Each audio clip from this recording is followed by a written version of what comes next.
Assalamualaikum warahmatullahi wabarakatuh. Apa kabar teman-teman? Semoga selalu dalam keadaan sehat ya.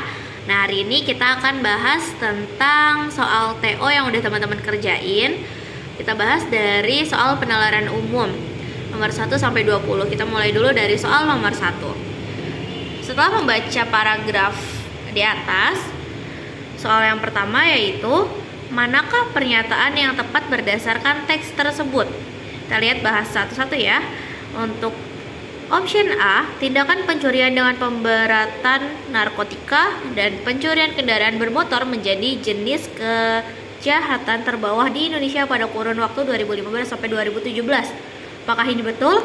Kalau kita lihat dari paragraf yang ada, ini ada di kalimat pertama, tindakan pencurian dan pemberatan narkotika dan pencurian kendaraan bermotor selalu menjadi jenis kejahatan teratas di Indonesia pada kurun 2015-2017. Jadi kita bisa simpulkan bahwa pernyataan pertama atau yang A ini salah ya teman-teman.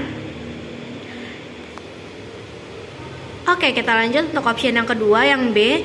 Jenis kejahatan mempekerjakan anak di bawah umur memiliki rata kenaikan tertinggi hingga 13,34% per bulan. Kita lihat lagi. Ini ada masih di paragraf pertama, kita lihat. Namun selama itu pula, jenis kejahatan mempekerjakan anak di bawah umur memiliki rata kenaikan tertinggi hingga 14,34% per tahun. Berarti ya tadi per tahun. Jadi option yang B ini salah karena di sini keterangannya adalah bulan bukan tahun. Jadi kita nggak bisa jawab yang B. Kita lihat lagi yang C. Untuk option yang C, tingkat keanggaran masyarakat yang melapor sudah rendah. Kita lihat, ini ada di paragraf ketiga. Yang ini, sebagai catatan dan kriminalitas, ini hanya mencakup peristiwa kriminalitas yang dilaporkan oleh masyarakat atau polisi berhasil menangkap pelakunya. Lantaran tingkat keengganan masyarakat yang melapor masih tinggi. Nah, di sini ya. Tingkat keengganan masyarakat yang melapor masih tinggi. Jadi, kalau di sini yang C itu bilang keengganan masyarakat yang melapor sudah rendah, ini berarti salah. Kita lanjut option D. Kejahatan yang dilaporkan ke polisi mengalami peningkatan. Apakah betul? Kita lihat lagi. Masih di paragraf ketiga. Di sini ada di sisi lain persentase penyelesaian kasus kejahatan secara nasional sejak 2015 sampai 2017 meningkat dengan konsisten. Bla bla bla. Kendati begitu, kejahatan yang dilaporkan ke polisi mengalami penurunan sekitar 2,3% per tahun. Jadi menurun ya. Berarti option yang D salah. Kita lihat option yang E. Kemiskinan dan pendidikan yang minim menjadi penyebab utama anak-anak bekerja. Nah, untuk option yang E kita bisa lihat di paragraf kedua. Mengapa anak-anak ini bekerja, terutama di sektor pertanian, kehutanan, dan perikanan? Ini ada jawabannya nih. Karena kemiskinan dan pendidikan yang minim menjadi penyebab utama. Jadi untuk option yang E itu kita bisa katakan benar. Jadi jawaban nomor 1 adalah yang E. Lanjut ya, kita ke soal nomor 2. Berdasarkan teks tersebut, persentase penyelesaian kasus kejahatan pada tahun 2016 sebesar berapa persen?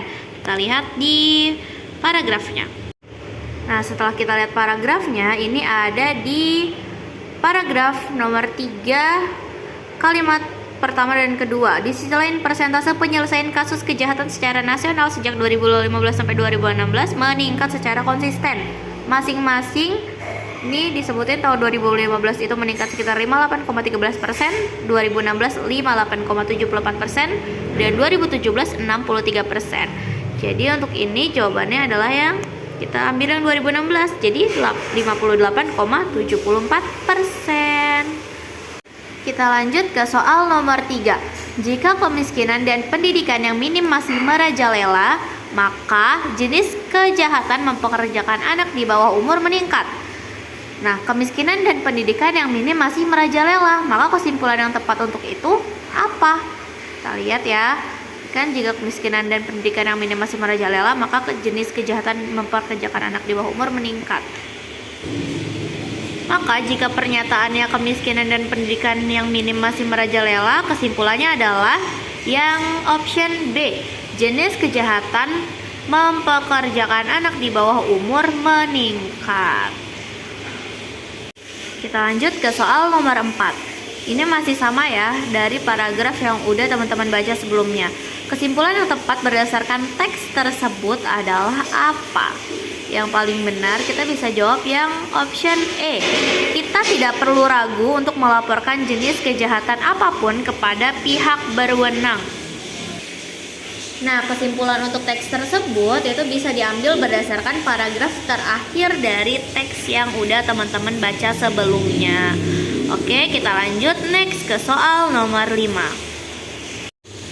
Untuk soal nomor 5, jenis kejahatan yang mencapai rata-rata pertumbuhan tahunan di atas 10% kecuali, kita lihat lagi di paragrafnya.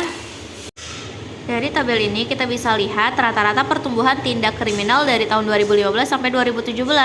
Nah, karena dari soal yang diminta adalah kecuali, berarti kita cari tindak kriminal yang nilainya di bawah 10%. Ada dua, yaitu tindak kriminal penadahan dan juga pencurian. Nah, kita kembali lagi ke soal ya. Tadi ada dua kan yang di bawah 10%, yaitu tindak penadahan dan pencurian. Untuk di sini maka jawabannya adalah penadahan, yaitu option yang E. Oke teman-teman, kita lanjut ke soal nomor 6. Jika jenis kejahatan pencurian tidak diklasifikasikan menjadi dua jenis, maka yang terjadi adalah jawabannya adalah yang C. Rata-rata pertumbuhan tahun jenis kejahatan pencurian akan menjadi yang tertinggi. Karena kalau kita lihat dari tabelnya, nah di tabel ini pencurian kan ada dua jenis ya. Pencurian dengan kekerasan menggunakan senjata tajam itu 14,10% dan pencurian aja itu 3,76%. Kalau dia nggak diklasifikasikan menjadi dua, maka kita tambahin aja 14,10 ditambah 3,76, maka hasilnya lebih dari 17% kan, maka itu akan menjadi yang tertinggi. Jadi option yang paling benar tadi adalah yang C. Kita lanjut ke soal nomor 7. Berdasarkan grafik di atas, berapakah jumlah persentase tindak kriminal pencurian dan pencabulan pada tahun 2015 sampai 2017? Kita lihat dulu ke tabelnya. Nah, kalau dilihat dari sini, jenis tindak pidana pencurian adalah 3,76%, sedangkan pencabulan adalah 11,52%. Udah, kita tinggal tambahin 11,52 ditambah 3,76. Jawabannya adalah 15,28%. Jadi jawabannya ada di option yang B. Lanjut kita ke soal nomor 8. Berapakah selisih penyelesaian kasus kejahatan secara nasional tahun 2017 dan 2016? Nah, berdasarkan teks tersebut, penyelesaian kasus kejahatan secara nasional tahun 2017 itu sebesar 63%, sedangkan tahun 2016 itu 58,74%. Terus kalau kita kurangi untuk dapat selisihnya, maka hasilnya ada di option yang E, yaitu 4,26%. Nah, untuk soal nomor 9 kita dapat paragraf baru nih teman-teman. Saya yakin teman-teman udah baca kan sebelumnya. Terus kita langsung aja ke soalnya ya. Soal nomor 9, pernyataan yang tepat berdasarkan teks tersebut kecuali. Maka kita harus cari yang salah. Untuk yang option A, belanja makanan pokok malah turun 2,97%. Benar nggak sih? Kita lihat ya. Nah, untuk option A itu ternyata benar, ada di paragraf kedua di sini. Sedangkan belanja makanan pokok malah turun 2,97%. Itu benar ya teman-teman. Jadi option A itu bukan jawabannya. Kita lanjut option yang B. Setiap tahun pengeluaran penduduk di perkotaan untuk hiburan lebih rendah dibanding dengan mereka yang di pedesaan. Benar gak sih? Kita lihat di paragrafnya ya. Untuk option B itu jawabannya ada di paragraf ketiga. Setiap tahun pengeluaran penduduk di perkotaan untuk hiburan lebih tinggi dibanding dengan mereka yang ada di pedesaan. Jadi kalau tadi di option B itu bilang kalau setiap tahun pengeluaran penduduk di Purwakarta untuk hiburan itu lebih rendah dibanding pedesaan, maka itu salah. Jadi kalau di sini yang ditanya kecuali, maka jawabannya adalah yang B. Kita langsung temuin. Lanjut kita ke soal nomor 10. Berdasarkan teks tersebut, rata-rata biaya hiburan per kapita per bulan selama 2015 sampai 2017 naik sebesar berapa persen? Kita balik lagi ke paragrafnya. Nah, untuk jawabannya kita bisa temuin di paragraf kedua. Menurut data Survei Sosial Ekonomi Nasional dan dari Badan Pusat Statistik, rata-rata biaya hiburan per kapita per bulan selama 2015 sampai 2017 naik sebesar 30,96%. Jadi, jawaban untuk soal nomor 10 itu adalah yang B, yaitu 30,96%. Kita akan lanjut ke nomor 11. Jika A lebih dari sama dengan 3, maka nilai 5A plus 3 adalah, oke teman-teman, di sini kita lihat yang diketahui nomor 11 itu adalah A lebih dari sama dengan 3. Maka nilai 5A plus 3 itu gimana nih teman-teman? Oke, di sini A itu sama A lebih dari sama dengan 3. Biar bentuknya sama kayak gini, cukup kita kali aja dengan 5. Kenapa? Biar jadi 5A. Berarti 5A lebih dari sama dengan 3 dikali 5. Berarti kalau bisa kita tulis lagi, 5A plus 3 itu lebih dari sama dengan 15 plus 3, atau sama dengan lebih dari sama dengan 18. Oke, ini nomor 11, jadi jawabannya adalah yang C. Oke, nomor 12. Ada angka 7, 10, 16, 28, 52, 100 sama 196. Oke, kita lihat polanya. 7 ke 10 itu plus 3, 10 ke 16 itu plus 6, 16 ke 28 itu plus 12. Oke, berarti di sini kali 2 kali 2. Ya. Jadi di sini bakal plus, ini plus 12, ini plus 12, ini plus 2, 4. Oke. Dari sini ke sini itu plus 48, dari 52 ke 100. 100 ke 96 itu dia plus 96. Nah, lihat nih, plus 6 plus 12 plus 24, ini kali 2 kali 2 kali 2 kali 2 sampai 196. Berarti ini juga dikali 2 nih, 196 dikali 2 itu hasilnya adalah 192. Nah, 192. Maka 196 ditambah 192 adalah jawabannya 388. Oke, jawabannya D. Oke, kita lihat. Nomor 13. Di sebuah minimarket dijual barang-barang khusus yang dibutuhkan pelanggan dengan harga bervariasi sebagai berikut. Oke, kita lihat di sini bahwa barang A itu lebih mahal daripada barang C. Namun, barang A nggak begitu dibutuhin dibanding barang B. Barang C itu lebih mahal daripada barang B. Namun, kebutuhan barang C lebih rendah daripada barang D. Barang B lebih mahal daripada barang D, namun kebutuhan barang B lebih rendah daripada barang E. Nah, barang D itu lebih mahal daripada barang E, namun kebutuhan barang itu lebih rendah daripada barang C. Oke, kita lihat hubungannya gimana. Ketika kita hubungin harga, yaitu dari poin ini harga, ini bakal jadi harga. Nah, kita bisa urutin bahwa harga itu yang paling mahal adalah A, lanjut ke C, lanjut lagi ke B, lanjut lagi ke D, dan yang paling murah adalah yang E. Nah, kalau kita lihat tingkat kebutuhan di sini, yaitu tingkat kebutuhannya gimana? Oke, tingkat kebutuhan itu dia bakal berurutan seperti yang awal itu pasti D. D itu paling tinggi, C, lalu E, lalu D, huruf A. Oke. Maka jelas barang yang berada kebutuhannya pada tingkatan kedua tertinggi adalah C. Itu teman-teman, diurutin aja dari sini. Oke. Itu jawabannya adalah C. Oke, nomor 14. Kita lihat nih, ada gambar yang tepat untuk melengkapi gambar yang kosong. Nih jadi setengah ya gambarnya gimana. Karena gambarnya setengah ya, kita skip aja, nggak tahu jawabannya. Langsung aja kita ke nomor 15. Kita lihat nomor 15.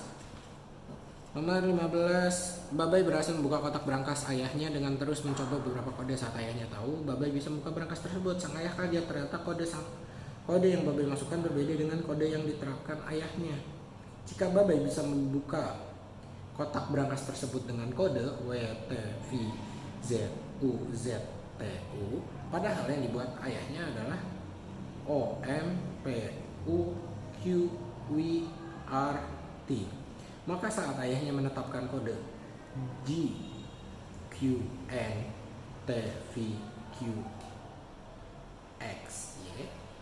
nah Babai juga akan bisa membukakan kodenya pakai apa? Oke, kita lihat teman-teman, ini cuma geser huruf aja. Kita lihat. Nah, di sini ini kode bapaknya,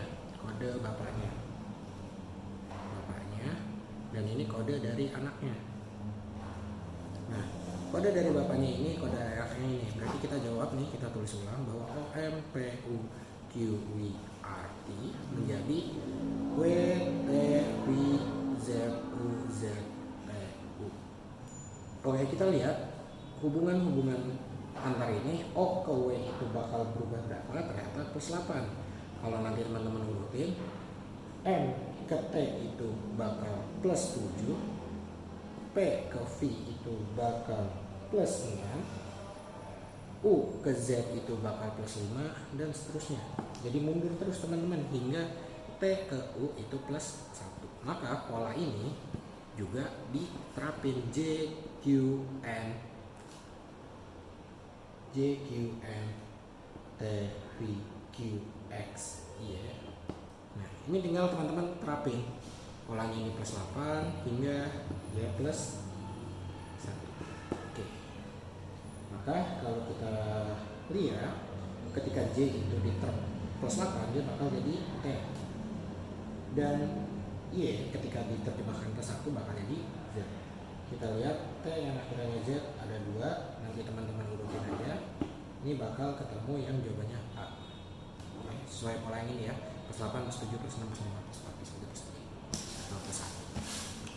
Oke, nomor 16. Perhatikan gambar di bawah ini ada 8, 3, 4, 9, 4, 6, 12, 2, 2. Oke, kita punya pola. Kita punya ini apa ya namanya, kotak-kotak jelas. 8, 3, 4, 9, 4, 6. Terus dia 12, 2 ini. Oke. Nah, apa isi yang tepat untuk untuk kolom di sini? Kita lihat 8, 3, 4. 8 kali 3 dibagi 6 hasilnya 4. Oke. 9 kali 4 dibagi 6 hasilnya 6. Oke, berarti polanya adalah 12 kali 12 kali 2 dibagi 6. Oke. Hasilnya berapa nih? 12 kali 2 dibagi 6 itu hasilnya adalah 4. Nah, ini jawabannya 4. Ini yang A ya, teman-teman. Oke, kita masuk soal teks. Ini panjang banget ya teksnya, nanti teman-teman baca. Kita lihat pertanyaannya, bahwa manakah pernyataan yang tepat berdasarkan teks tersebut. Oke, nanti ini tinggal teman-teman cek aja dia mana jawaban yang benar. Jawabannya adalah yang E. Tek E. B, C, B, E. Nah, ini nomor 17 E. Ada di teks ya, teman-teman tinggal baca aja soal teks kayak gini. Nomor 18, berdasarkan teks tersebut berapa persen kepala desa yang menjadi terdakwa. Nah, lihat ada di teks itu ada di angka 7 yang A. 19. Kesimpulan yang tepat untuk pernyataan tersebut. Nah, di sini mana pernyataannya? Tidak ada. Ini nggak ada pernyataannya, kita nggak tahu kesimpulan yang tepat berdasarkan teks tersebut. Nah, ini ada harusnya. Oh, kesimpulan berdasarkan teks yang ini. Di nomor 19 ini nggak ada ya jawabannya teman-teman, karena nggak ada teksnya, nggak ada pernyataannya. Kesimpulan yang tepat berdasarkan teks ini adalah, kita lihat lagi kayak nomor 17. Kesimpulan yang paling tepat itu adalah yang di poin D. Oke, gitu aja guys. Thank you. Wassalamualaikum warahmatullahi wabarakatuh.